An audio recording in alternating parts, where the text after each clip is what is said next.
So guys, kembali lagi bersama saya di Podci Podcast Citra.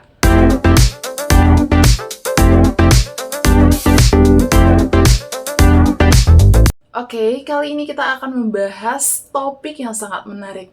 Kira-kira apa ya teman-teman? Ya, topik kali ini terkait dengan kehidupan kita sehari-hari, gaya hidup, dan juga interaksi, yaitu teknologi. Untuk menemani keseruanku hari ini, saya akan mengundang salah satu tamu spesial yang akan membahas teknologi dari generasi ke generasi. Perkenalkan tamu spesial kita kali ini dengan kakak siapa? Halo teman-teman, perkenalkan aku Putri. Kali ini kita akan membahas gimana sih teknologi itu berkembang dari zaman praaksara ke zaman era digitalisasi. Kira-kira menurut Kak Putri apa ya teknologi itu? Oke, jadi teknologi itu adalah segala alat atau metode dan juga sistem yang digunakan oleh manusia untuk mempermudah kehidupan. Bahkan dari zaman batu digunakan perkakas yang sederhana hingga ke era digital yang menggunakan kecerdasan buatan. Teknologi berkembang sangat besar. Mengapa perubahan teknologi menjadi faktor yang sangat penting dalam peradaban manusia? Oke, perubahan teknologi itu memungkinkan kehidupan manusia yang lebih nyaman, meningkatkan produktivitas, dan juga mempercepat inovasi dalam bidang contohnya tuh kesehatan, transportasi, dan juga komunikasi. Mungkin bisa dijelaskan sama Kakak Putri, kehidupan nyaman seperti apa yang dimaksud dan juga produktivitas apa yang perlu dilakukan dalam bidang apa begitu. Oke, kehidupan nyaman yang dimaksud di sini adalah seperti teknologi rumah pintar atau smart home yang memungkinkan otomatisasi seperti AC, lampu yang dapat dikontrol dari jarak jauh. Lalu yang kedua itu teknologi dalam bidang transportasi seperti kendaraan listrik yang dapat mempermudah mobilitas. Lalu yang dalam peningkatan produktivitas dalam peningkatan produktivitasnya itu seperti kecerdasan buatan AI yang dapat membantu pekerjaan manusia sehingga dipermudah seperti itu. Seperti yang kita ketahui bahwa teknologi ini memiliki dampaknya, ada dampak positif dan juga negatif. Bisa dijelaskan apa saja sih yang menjadi dampak positifnya?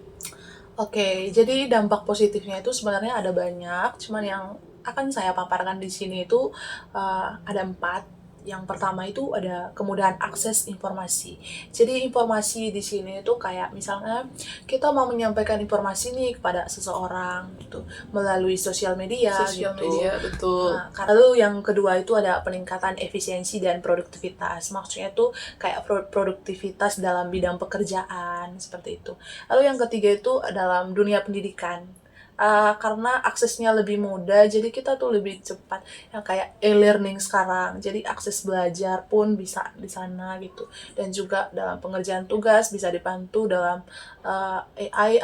Saya rasa juga ya teknologi ini memiliki banyak sisi positifnya dan memberikan perubahan yang sangat signifikan di dalam kehidupan kita sehari-hari. Ya, seperti yang Kak Citra bilang tadi ya kayak kemudahan komunikasi. Betul. Karena kan sekarang tuh kita bisa chattingan, direct message ke Instagram lewat sosial media dengan teman-teman kita. Beda dengan zaman dulu ya yang kayak kita tuh pakai surat gitu untuk menyampaikan sesuatu gitu pakai surat. Dan juga dari teknologi ini ya seperti media sosial juga bisa memberikan suatu penghasilan. Iya, betul. Kayak jadi konten kreator dan juga sistem penjualan melalui media online begitu. Ya. Di balik sisi positifnya yang jelas ada dampak negatifnya betul. gitu. Ya, contoh besarnya itu adalah kecanduan dalam penggunaan teknologi. Kayak misalnya kita itu dalam belajar terlalu bergantungan pada teknologi gitu. Kayak anak sekolahan sekarang mengerjakan tugas menggunakan AI gitu. Jadi kayak udah kecanduan semuanya melalui teknologi begitu. mengharapkan teknologi tanpa mengharapkan dari bagaimana sih proses kita sendiri begitu kan. Iya. Dampak negatif bisa juga loh Kak Citra, yang kayak privasi kita, yang kayak ada Gimana peretasan tuh? dan juga cyber gitu. Oh iya. Misalnya data privasi kita nih diretas gitu melalui platform ataupun apa, kita di sosial media. Kayak misalnya kita sebagai content creator nih, terus nah video-video kita mungkin diambil dari situ lalu diunggah untuk hal-hal yang kayak berbau negatif seperti itu. Terkadang juga dari sisi negatifnya ini menjudge orang. Iya betul. Ya. Jadi adanya mental health ya, apalagi kan Betul. Gen Z sekarang Gen Z. gitu. Culture kita sekarang itu ya ngejudge orang. Iya. Padahal diri kita sendiri itu belum tentu bisa mengekspresikan sebaik atau seperti orang lain, tetapi dengan teganya kita menjudge ataupun memberikan komentar-komentar yang Miris. sangat tidak baik di contohnya saja di media sosial itu sendiri tadi. Putri bisa diceritakan pengalaman adanya perubahan teknologi dari generasi ke generasi. Oke, jadi perubahan teknologi ya, kayak pada saat kami SD belum mengenal adanya teknologi, yang kayak belum mengenal sosial media ataupun belum memegang HP contohnya, contoh besar ya. Jadi pada saat kami kecil ya, kayak setelah pulang sekolah pasti akan langsung main gitu. Beda dengan anak Gen Alpha yang sekarang. Setelah Mereka pulang sekolah, mengenal HP itu Iya, semenjak sudah- mungkin dalam ini ya masih kecil saja mereka sudah Iya. mengerti itu bahkan teknologi. baru lahir ya bisa. Iya. Dalam kalau misalnya foto selfie pasti akan tersenyum. Tersenyum. Gitu. Itu contoh Iya, kecilnya. betul. Jadi mengenal teknologi itu ya contohnya pada saat kami SMP ya, karena dulu tuh ada mata pelajaran teknologi informasi gitu. Jadi dikenalkan itu komputer, itu cara penggunaannya gitu, bagaimana komputer, proses pengoperasiannya gitu. Jadi kami bisa tahu dari sana, dari SMP gitu.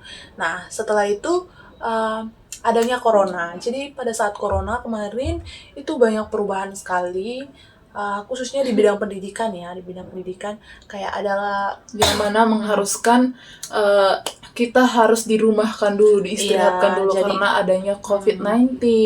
adanya pembelajaran online, jadi diwajibkan untuk setiap siswanya wajib memiliki HP. Jadi karena tuntutan ya, jadi kita dibelikan HP gitu, dikenalkan bagaimana cara mengerjakan tugas melalui classroom, e-learning ataupun lainnya. Jadi mengenal sosial media itu pada saat itulah mulai corona gitu. Nah, apalagi sekarang saat kita kuliah gitu. Jadi perubahan teknologi itu sangat pesat sekali gitu. Dari 4.0 sekarang menjadi 5.0 juga, yang sangat cepat. Jadi pengerjaan tugas pun bisa dilaksanakan yang kayak dibantu oleh AI gitu. Ya, dan contoh kecilnya ya, Gen Z sekarang ini ataupun mahasiswa yang masih dalam proses perkuliahan, mereka itu terlalu menunda untuk mengerjakan tugas Ya, karena yang dipikirkan itu adanya AI ataupun platform yang sangat-sangat bermanfaat, dan ini memberikan sebuah dampak yang sangat negatif juga karena terlalu bergantungan sama yang namanya AI. Ya, adanya kecanduan. Kayak Jadi- contohnya misalnya kalau lagi presentasi ataupun ada pertanyaan dari dosen yang wajiblah dijawab oleh mahasiswa. Pasti dengan cepat mahasiswa akan lihai mengambil HP-nya lalu membuka dengan searching. Terlalu bergantungan AI, sama ya. teknologi itu sendiri. Jadi otak itu kayak lemot gitu. Oke, sekian dulu dari pembahasan kita terkait topik teknologi. Semoga sangat-sangat bermanfaat. Bye-bye.